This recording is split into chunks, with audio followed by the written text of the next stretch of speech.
Hello and welcome. I'm Adriana. I'm a soul communicator and I channel the insights you need to thrive.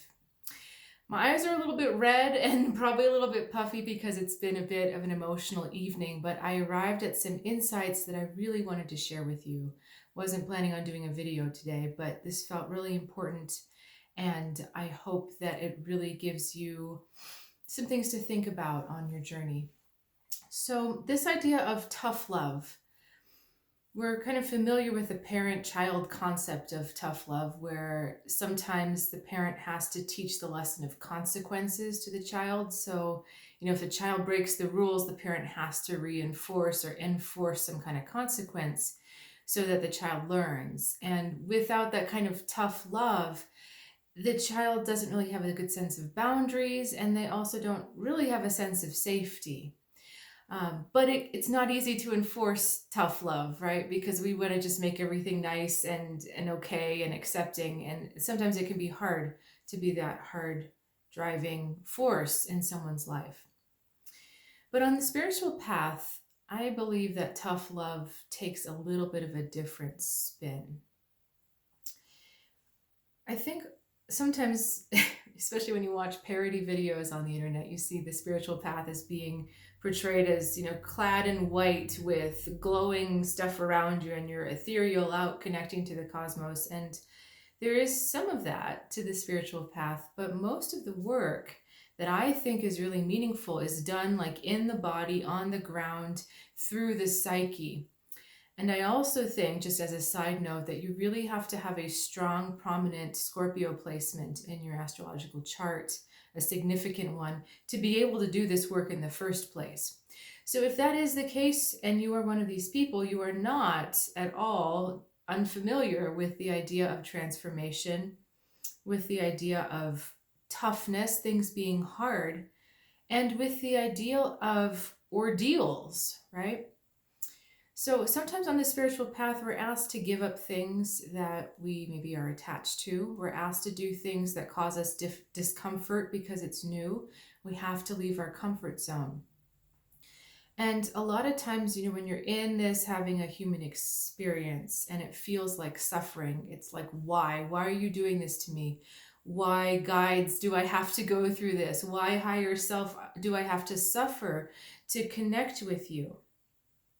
And tough love teaches us teaches us to honor that commitment to ourselves. When you're on the spiritual path, you have committed to your soul, you have committed to your growth.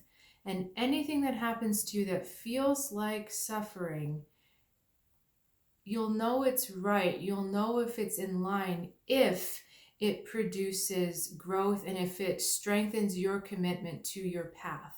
Okay, so this is really sticky because a lot of times people on the spiritual path can be very sensitive, which means you tend to get involved with narcissists, you tend to get involved with people who take advantage of you, and you may find yourself being a martyr at times. And that's not necessarily what I'm talking about here.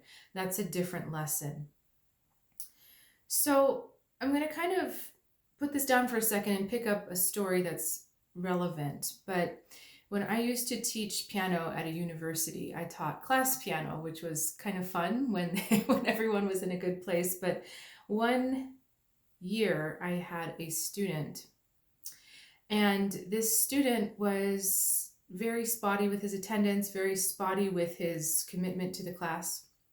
And at the time, I had an attendance policy that took away percentages for the amounts of times someone was gone if they didn't have an excuse, like a doctor's note or something written. So this particular student wanted to miss class because his girlfriend was having a baby. And while I understood the circumstance, he was gone for 2 weeks. And this is not what he told me was going to happen. He said he'd be gone for 2 days, and he was gone for 2 weeks. So I got in touch with him and just said, hey, know what's going on, but here's what's happening with your grade. And I just wanted to let you know so that you have time to turn this around.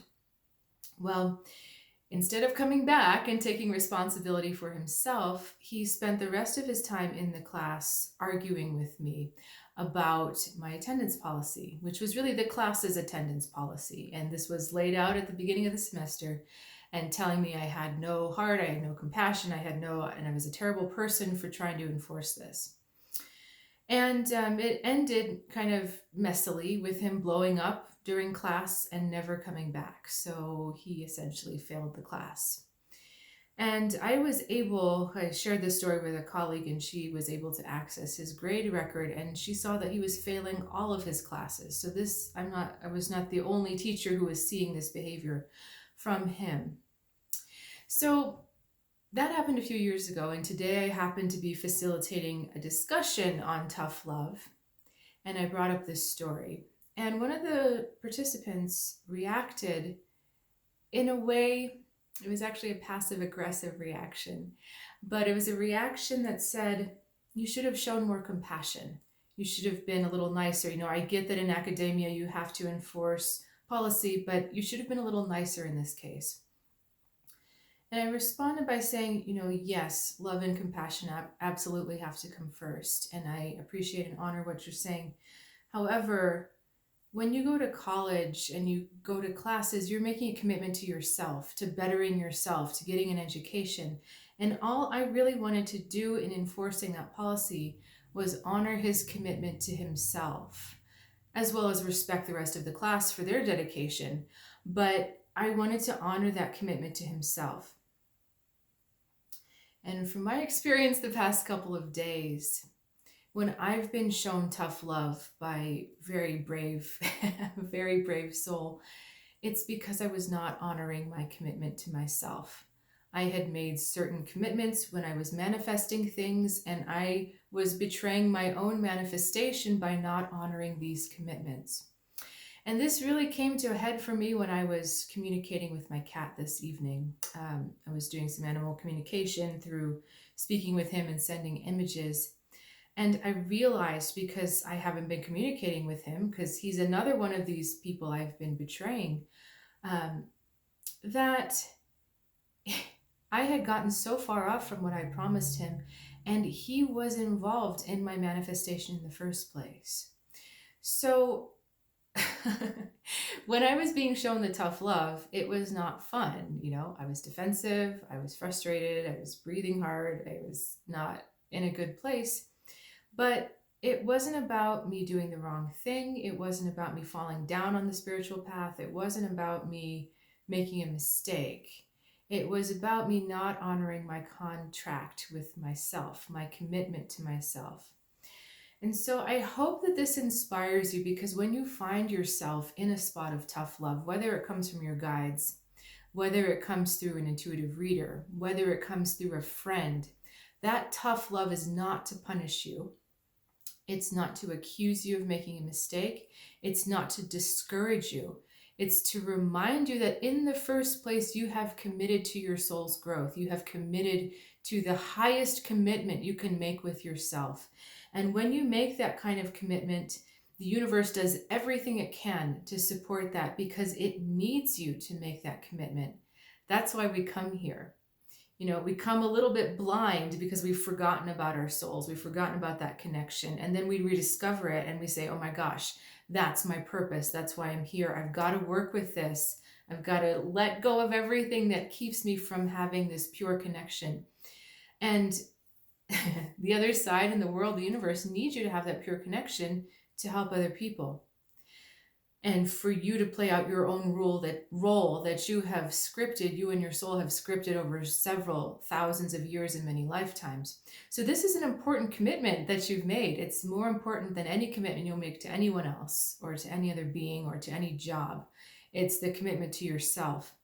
And because of that, if you stray from that commitment, the tough love seems tough. The lessons seem harder. But again, it's only because you are being honored. And in the midst of a situation, I just really hope you remember those words. You are being honored. So thanks so much for joining me for this talk. This is a little bit of a vulnerable one for me. I'm not my usual sparkly self, but I just really thought this was important to share with you. If this resonated with you and you'd like to talk further, or you'd like to schedule some kind of session so we can really uncover what's going on in your soul journey, please do not hesitate to reach out either through email or through soulguidancewithadriana.com. And I'll look forward to seeing you for the next time.